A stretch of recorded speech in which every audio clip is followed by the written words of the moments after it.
sobre todo en determinadas zonas, que es completamente dramática, y es verdad que al principio podemos decir que es un asistencialismo básico, pero es que es un asistencialismo urgente. He oído muchas críticas a eso,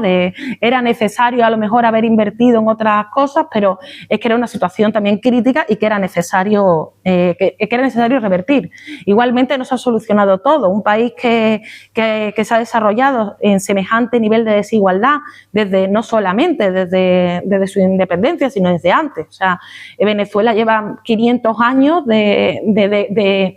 desigualdad creciente en su forma de desarrollarse. Entonces, en un país con esas circunstancias es muy difícil revertirlo todo en unos años, ni siquiera si no hubieran tenido, como sí que han tenido, nada en contra. Aún así, aunque hubiese ido todo perfectamente, sería muy difícil. Yo recuerdo una de las veces que estuve en Venezuela, que estuve en uno de los cerritos famosos de cuando Chávez, porque es Mirabal, que creo que esa es la foto que suele salir en todas partes.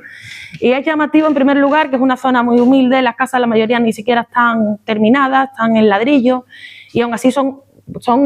brutalmente chavistas todos allí, y estaban celebrando que había llegado a todo el barrio, porque había zonas que no tenían ese acceso, el agua corriente. Y estamos hablando de 2023 o 24, cuando esta es la situación que vive ese país, un país que está tratando de levantarse también, teniendo en cuenta que no es como España, que tienen unas circunstancias previas bastante más complejas. Aparte de las comunas, el otro elemento que, aunque lo he mencionado, no lo he concretado, es la cuestión de la unidad cívico-militar, que marca un antes y un después en la forma de gestionar los procesos, y que yo creo que ha sido una de las fortalezas que ha impedido que a Venezuela le hicieran lo que le hicieron a Chile, que es el hecho en sí de que el ejército ha sido parte del proceso, y vuelvo a repetir, desde antes del triunfo electoral. Los triunfos electorales han servido para reforzar el movimiento que había, pero yo siempre he pensado que, aunque yo entiendo que ellos le hayan dado importancia precisamente por el éxito, nunca ha sido la clave de lo que ocurría ahí. Lo que ocurría ahí era algo mucho más profundo, que se reflejaba ahí también, pero que si no se reflejase en un momento dado no cambiaría la esencia de lo que estamos hablando. ¿Cuál es el reverso? El reverso es que tú estás tratando de construir todo esto, y mientras se produce un golpe de Estado contra Chávez en el año 2002, que fracasa porque el pueblo exige que le devuelvan a su presidente. Y ahí también hay que recordar,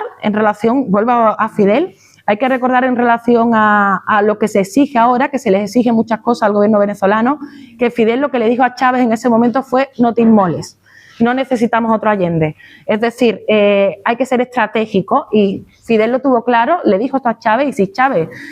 salió vivo y salió ileso y no ocurrió nada, fue gracias a ese pueblo movilizado. Pero podría haber tenido otro resultado, y que hubieran asesinado a Chávez en ese momento hubiera servido para el folclore de algunos, pero a nivel estratégico no hubiera servido para nada. Por otra parte, también se producen procesos similares a lo que ocurrió en Chile, como el acaparamiento de productos básicos, teniendo en cuenta que la oligarquía venezolana seguía manteniendo el control de esos productos, y que además muchos venían importados, y por lo tanto era muy fácil bloquearlo, y eso genera desabastecimiento, y después las llamadas guarimbas, que era violencia callejera de sectores, bueno, normalmente suelen ser sectores lumpen, que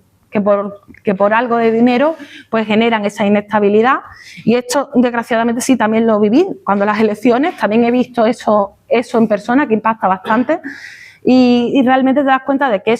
de que realmente no son fuerzas organizadas, sino que son, sobre todo, pues elementos que buscan generar terror en las calles. Recuerdo a un chico jovencito, que cuando las elecciones empezaron otra vez a haber movimientos, ocurrió que estaban atacando en distintos lugares, quemaron algunas farmacias populares, no sé si recordáis todo esto, en las elecciones, digo, las últimas. En medio de ese contexto, el chico este, muy joven, que además me había contado antes que era el primero de su familia que había podido ir a la universidad, estaba estudiando medicina, decía, como el Che, como Allende, o sea, estaba muy contento con eso, y este chico lloraba porque en las guarimbas previas, él y a su pareja, y él, que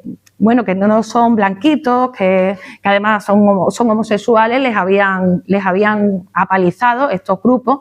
considerando que por el hecho en sí de su apariencia, pues ya eran chavistas y a su pareja, pues su pareja acabó en el hospital. Y este chico, recuerdo ese momento de ese ataque de ansiedad extremo que le dio, pensando que todo eso se volvía a repetir. Ver a una persona que está ilusionada porque es el primero de su familia que va a poder ir a la universidad, llorar porque tiene miedo a unos grupos marginales financiados desde el exterior y que eso, después venir aquí a España y que a eso le llamen luchar por la libertad y la democracia, es realmente obsceno. Entonces, esto continúa. Obama, después, el bueno de Obama, establece la consideración de Venezuela como una amenaza inusual a su seguridad. Esto va a abrir la puerta a todo lo que está pasando ahora, y esto es importante decirlo, porque efectivamente Trump es la degeneración absoluta de esa crisis del imperio estadounidense, pero Trump no sería posible sin todo lo que ha ocurrido anteriormente, y por eso también la falacia está habitual también de que parezca que tengamos que elegir entre los demócratas y los republicanos. Son dos caras de la misma moneda y además se han retroalimentado, y sin unos no serían posibles los otros, y sin los otros tampoco los unos.